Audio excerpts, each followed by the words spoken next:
everyone. Welcome to Bosco Campus Vision. I am Lakshmi V.S., Assistant Professor, Department of Commerce, Don Bosco College, Kottayam. This is the 73rd lecture on recovery and refund of income tax, which is a subject for semester 3 students of BCom tax procedures and practices. In previous lecture, we were discussing about refund of tax.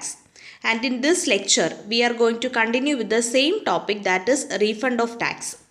കഴിഞ്ഞ ലെക്ചറിൽ interest on refund ആയിരുന്നു നമ്മൾ discuss ചെയ്ത് കഴിഞ്ഞത്. ഈ ലെക്ചറിൽ refund of ടാക്സിൽ set off refunds against tax remaining പേബിളും ഇൻട്രസ്റ്റ് ഓൺ എക്സസ് റീഫണ്ടുമാണ് നമ്മൾ ഡിസ്കസ് ചെയ്യാൻ പോകുന്നത്. Set off refunds against tax remaining payable which comes under section 245 of income tax act. Where a refund is found to be due to any person, the concerned income tax authority may set off the amount to be refunded against the sum, if any, remaining payable under the Income Tax Act for an earlier year by the person to whom the refund is due, after giving a written notice to such person in this regard. അതായത് ഒരു പേഴ്സണിന് ഒരു ഇയറിൽ refund due ആകുന്നു. And ഇതേ person തന്നെ ഈ ഇയറിൻ്റെ earlier ഇയറിൽ income tax act പ്രകാരം പേ ചെയ്യേണ്ടിയിരുന്ന ടാക്സിൻ്റെ കുറച്ച് ഭാഗം പേ ചെയ്യാനുണ്ട് എങ്കിൽ ഈ ഡ്യൂ ആയ refund concerned income tax authority ഈ പേയബിൾ ആകുന്ന റിമൈനിങ് എമൗണ്ട് ഓഫ് ടാക്സ് ഉണ്ടല്ലോ ഏർലിയർ ഇയറിൽ അതിന് എഗെയിൻസ്റ്റ് ആയിട്ട് സെറ്റ് ഓഫ് ചെയ്യും. ആൻഡ് ഇങ്ങനെ ചെയ്യുന്നതിന് മുൻപ് ഈ പേഴ്സണിന് ഇതുമായിട്ട് ബന്ധപ്പെട്ട് ഒരു റിട്ടേൺ നോട്ടീസ് കൊടുക്കും. ഒരു എക്സാമ്പിൾ പറയുകയാണെങ്കിൽ 2019-20 എന്ന ഇയറിൽ ഒരു അസസിക്ക് ഡ്യൂ ആയ റീഫണ്ടിൻ്റെ എമൗണ്ട് എന്ന് പറയുന്നത് 5,000 റുപ്പീസ് ആണെന്ന് വിചാരിക്കുക. ആൻഡ് അതിന് ഏർലിയർ ഇയർ എന്ന് പറയുന്നത് 2018-19 ആണ്. ആ വർഷം ഇൻകം ടാക്സ് ആക്ട് പ്രകാരം ഈ അസസി പേ ചെയ്യേണ്ടിയിരുന്നത് 20,000 റുപ്പീസ് ആയിരുന്നു. ബട്ട് ഈ അസസി ആ ഏർലിയർ ഇയറിൽ 15,000 റുപ്പീസേ പേ ചെയ്തുള്ളൂ.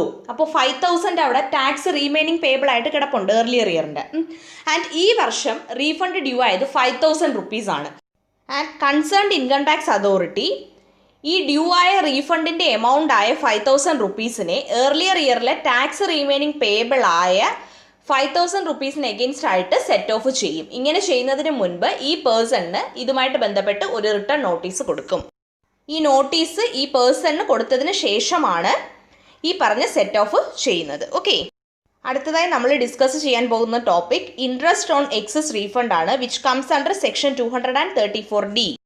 Where any refund is granted to the assessee on the basis of return under section 143 subsection 1 and no refund is due on regular assessment or the amount of refund under section 143 subsection 1 exceeds the amount refundable on regular assessment, the assessee shall be liable to pay simple interest at the rate of 1/2% on the excess amount refunded for every month or part of a month from the date of grant of refund till the date of regular assessment.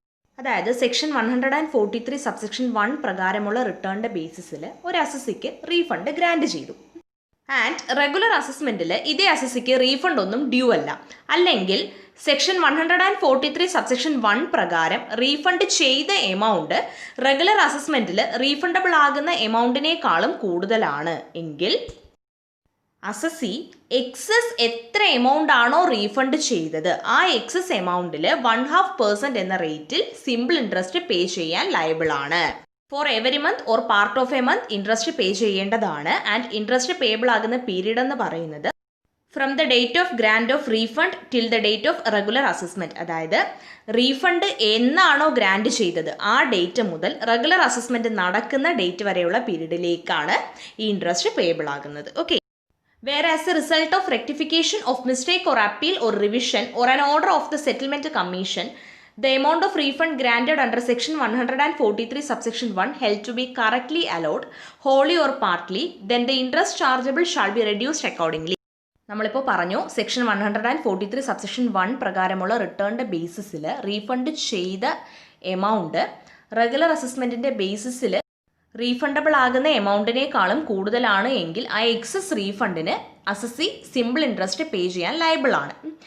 And ഇനി ഒരു മിസ്റ്റേക്കിൻ്റെ റെക്ടിഫിക്കേഷൻ്റെ ഭാഗമായിട്ടോ അല്ലെങ്കിൽ അപ്പീലിൻ്റെ ഭാഗമായിട്ടോ അല്ലെങ്കിൽ റിവിഷൻ്റെ ഭാഗമായിട്ടോ അല്ലെങ്കിൽ settlement commission issue ചെയ്യുന്ന ഒരു ഓർഡറിൻ്റെ ഭാഗമായിട്ടോ ഈ section 143 subsection 1 പ്രകാരം ഗ്രാൻഡ് ചെയ്ത റീഫണ്ടിൻ്റെ എമൗണ്ട് കറക്റ്റാണ്, റീഫണ്ടിൻ്റെ എമൗണ്ട് കറക്റ്റായിട്ടാണ് അലോ ചെയ്തത്.